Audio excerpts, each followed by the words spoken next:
I've actually decided I'm going to read Malazan in the most wrong way possible.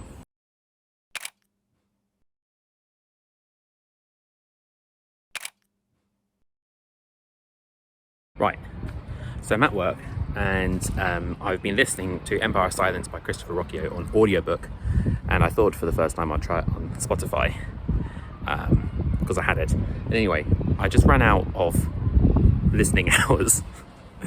So I'm left here at work with a book close to finish that I really want to finish, but I can't, and I need to find a book to read. I think I'm going to start Gardens of the Moon. I've been watching some videos to try to understand it a bit better before I start, because I'm a bit worried, you know, it's got a reputation. But I think I'm there. I think I'm ready. I think I'm ready.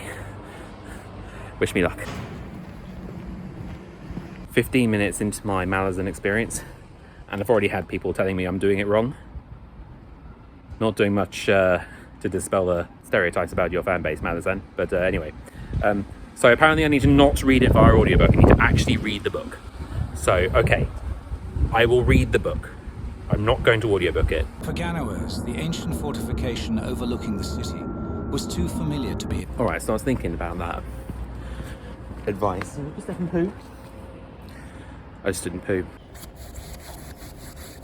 Probably deserve it for what I'm about to say, but I was thinking about how people were telling me that I was doing it wrong with Malazan, and to be honest, it got me annoyed. And the best thing to do when you get annoyed is to ignore people. My method of ignorance is going to be that I've actually decided I'm going to read Malazan in the most wrong way possible. So I'm going to read the chapter summaries first, and then I'm going to listen to the audiobook immediately after. I'm hoping that this will create a sense of familiarity. I can enjoy the narrator and just kind of soak in the story a little bit, because that's what people seem to say, is that Malazan's about soaking. So if I'm not worried about absorbing the plot, then maybe I can just soak. Did I deserve this? Did I deserve that? I think I might have deserved that. Sergeant Whiskey Jack kicked at a helmet and watched as it tumbled and bounced down the hillside. He spun and glared at Quickban. It's done? Okay, some initial thoughts. And I'm only like a chapter in, so very early on. Reading the summaries is actually working quite well for me right now. Don't have to focus so much on keeping track of everything that's going on, which is nice. I really dig the vibe. What it reminds me of is the most fun I've had in the last couple of years playing video games, which was Elden Ring. And I feel like there's something very From Software about this vibe. I don't know whether that's naive. I also don't care if it's naive. It's just what, you know, it reminds me of right now. Strong introduction. Really love those spectral hounds, the Warrens. That's neat. Reminds me a little bit of Wheel of Time, which is no bad thing. Really enjoying it. Loving the dark tone. Thumbs up so far. Oh, one more thing. I love that Tatasale experiences the smell. Was it the smell of magic is like, or like that rough magic is like migraine headaches, because that was very relatable to me. Definitely understand that one. So what is Steven Erikson doing? Introducing a character in chapter 1, giving them backstory, showing their life, showing, you know, what their life is like at home, introducing them as like a key player in the story, and then killing him off in chapter 3. Why? I don't understand it. By the way, I want it on record that I in no way condone what he's doing with reading the chapter summaries. I just got back from a work night out, so I need to go and talk to my cat now. All right, so I just read the chapter summary for chapter 4. Which I do not condone. So Perrin gets to live. Cool. That explains why Erikson built up his character then. I should have trusted him. Overhead, a flock of grey gulls swept lakeward, crying into the night's chilled air. He drew a breath, hunched his shoulders, and pulled his gaze with an effort from Majesty Hall. Are you still doing that? Still doing what? Still reading chapter summaries before the chapter? Yeah. Why? Well, I'm enjoying it.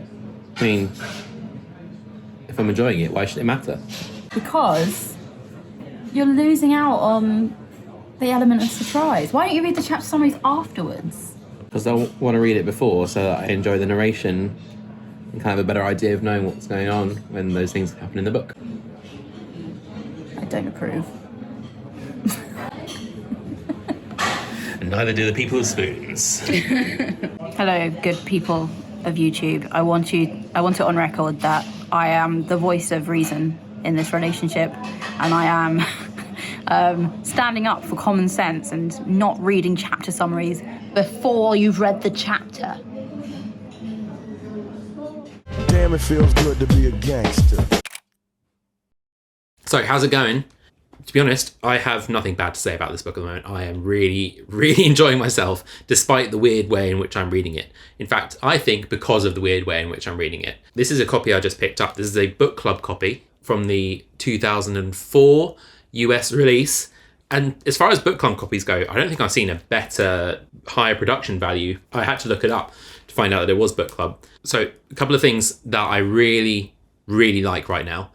The Shadowhounds are just the spookiest, most terrifying thing, and that really appeals to me. There's something so scary about the word hound. You know, it's not a dog, it's not a wolf, a hound. Hound implies this dog could be fine, you know, could be a fluffy little boy, or could be a dangerous horse-sized man-eating machine. The whole scene where Gear the Hound is pursuing Hairlock and arrives, and Tattersall and Hairlock are desperately trying to stay alive, and you got Perrin coming in. That was such a well-framed, terrifying scene. When the guards are outside, and it's like, oh, what is that, a hound? What a hound! It got me really good. I'm really enjoying the shift to Darujistan as well. I think I was given enough of those early characters in the first few chapters that I was ready for, you know, for the story to expand. And the place I've just reached, Anamanda Rake has just appeared in the narrative for the first time, and there was like a gravity when Anamanda entered the scene. It was just something so hefty. Okay, there's this one line that I thought was really just incredible. Overhead, a sickle moon sliced its way between thin clouds like a god's scimitar. Ooh, Stephen Erikson. Ooh. If I hadn't have read the chapter summaries, I think that I would have really struggled to picture what Moonspawn was when the narrative was going by. I didn't feel like I had a very clear picture described to me, but maybe that was because I was perhaps a bit lazier when I was actually reading it. So I'm glad that I'm experiencing that in a way that is allowing me to engage with the story. I must say, I think this is being highly, highly augmented by the quality of the narration in the audiobook that I'm reading. It is so well performed. One of my favourite audiobook experiences so far this year. Once I finish this, I'm going to give Dead House Gates a go, and then we're going to see what happens when I'm reading Dead House Gates, where I'm going to read the actual book first, or read the chapters first, and then read the summaries after. This is an experiment. That's going to be an experiment. We're going to compare the two, and we're going to see which one was the better way for me to enjoy this book. But so far, nothing lost.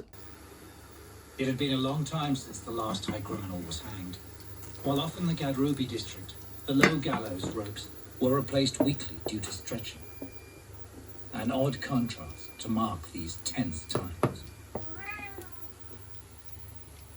Abruptly, he shook his head. Avoiding the turmoil of questions was too much of an effort. Had Nom followed him? Doing another one of these brief thoughts bits. Thing is, since I know that Perrin survived, I don't believe that Tattersall is dead. Erikson, if you wanted me to believe that Tattersall was dead, then you failed, because I don't trust you. That might be the point, though. I think it was kind of heavily implied that Tattersall's not dead, but then Perrin sees when he thinks it's her body. That was a nice car. Quick Ben shook his head at Whiskey Jack and sat down in the chair Mallet had occupied. What's the game? He asked. So we're about chapter 13, which is the last chapter of the Assassins section. And I must say, this chapter's been really confusing, even with the notes with the chapter summaries, it's been really difficult to keep track of who is on whose side. And I think I've got it now, but it wasn't straightforward. And what I'm starting to realize is with Erikson's writing, this is a feature rather than a bug. So today I was also looking up some of the more kind of the academic discussions around this book, just trying to work out kind of what's going on, what's he trying to do. And one of the words that came up a lot was this word postmodernism. Now, I'm not well versed enough in these various terms and how they relate to literature to be able to talk to that effect. But just from my experience of studying music, I can sort of relate a bit to my experience when I first studied postmodern music. What you kind of need to understand is that you're not going to be able to listen to it one time and be able to say that's what the composer was doing. You actually have to do a bit of studying, a bit of kind of listening to the composer's own words, learning the context around the piece to kind of really get what's going on. Whether that's what Erikson is doing, I mean, I defer to people who are more intelligent than I am about this.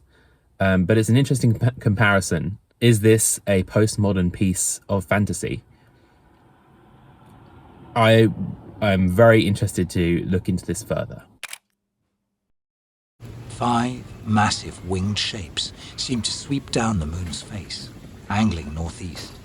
A couple more thoughts on the postmodern angle. Hearing people talk about like the reduction of the importance of the plot. Perhaps the plot is less important, but I don't think that's necessarily, I don't think there isn't a plot. It clearly is a plot going on, but it's just that I think it's more about the method in which Erikson is telling the plot, which is so unique. You'll have a scene where there's lots of extraneous things happening, and there'll be maybe 1 or 2 relevant things to the overarching plot. It's kind of like, it's like almost like a collage of scenes. What it actually reminds me of is, in terms of that de-emphasis angle, is actually not in terms of postmodern music, but in terms of modernist music, where there's the serialist movement. Sorry, we're going to get deep here. Where there's the serialist movement, where basically the pitches that you use, the melody that you use to write your piece, that was then replaced with pre-calculated notes. The idea was that your music becomes less about the notes and more about the texture, the rhythm, the structure. Is that what Erikson's doing? Perhaps that by de-emphasizing the plot, that he's making you pay more attention to the other things that are going on. But here's the thing, the more I think about it, the less I think that he's trying to do anything specifically. This is often where kind of literary criticism or critical analysis of anything falls down, is you end up getting bogged down in these theories about what's going on, these kind of deeper ideas, and really often the author is just trying to write a good yarn, or just trying to write what appeals to them, and ultimately it maybe doesn't come down to any specific depth of analysis. What I need to do is I need to go up and look what Stephen Erikson says about it. What does he actually have to say about those ideas? That's the academic side of things. Am I enjoying the book still? Yes, I'm very much still enjoying the book. Am I enjoying my method still? Yes, to a degree. There was a few chapters ago where I think for the first time in this experience where I thought, I would have preferred to have gone into that chapter without knowing what was going on, or without knowing what was going to happen, because, this is a spoiler video, so I can just tell you. When Anamanda shows up and saves Perrin from the hounds, that scene felt like a really pivotal moment where all the powers suddenly intersected, where all these little plot lines kind of bashed against each other. So you had Quickben revealing Hairlock's position to the Shadow Throne, and then you have Anamanda Rake saving Perrin from the hounds and killing 2 of the hounds, and then suddenly Shadow Throne appears on the scene and Anamanda manages to convince him to leave sorry, so that's another element that's coming in. Maybe I would have enjoyed that scene more if I hadn't have foreseen all the ways that those plot lines would come together. So maybe that is one example where this method hasn't worked so well. I've got the last book 7, the last bit of it to go. Really excited to see what happens, whether this Jaggart Tyrant is going to be released and what the outworking of that is. Very exciting. Then he returned his attention to the west and wondered what it would be like. no longer anonymous to the world. We hope you have enjoyed our presentation of Gardens of the Moon. Just finished it. It's 9 o'clock. So I'm going to sleep on these thoughts. And I'm going to get back to you all tomorrow. We're back here at the scene of the crime, where 2 weeks ago I announced I was going to read Gardens of the Moon in the most wrong way possible. Would it work with any other book? I think no. Stephen Erikson's style, the way he tells a story, it leaves a lot of explanation out, and so I think that trying to do it with any other book where the plot is told all self-contained within the book would actually probably make that book kind of boring. Will I do that again? I mean, I've already committed to reading Dead House Gates in the other way round, so listening to the audiobook first and then reading the chapter summaries. Do that little experiment, and then decide how I'm going to read the rest of Malazan. I loved the epic scale. The central theme really comes across, that idea that we are all pawns in the god's game. There's this kind of world-ending scale, and it's only the first book. I did have a few critiques of it though, a few criticisms. I think for the most part, when plot issues are solved in ways that aren't foreshadowed, like for instance how the Jagdheart Tyrant fell, if a problem is solved in a Deus Ex Machina kind of way, or in this case just like by elements of world building that just weren't included in the plot, then it can feel a little bit unsatisfying. But I think that because what he's doing is he's doing 10, well, I mean, I don't know if he planned to do a 10-book series when he started, but because he knew that he was always going to do multiple books, the fact that various plot elements aren't explained kind of leaves the door open for him to then explain them in the following books. So I am going to continue. I'm really looking forward to Dead House Gates, and we're going to see how that comes across reading it entirely different way. I still don't support his decision.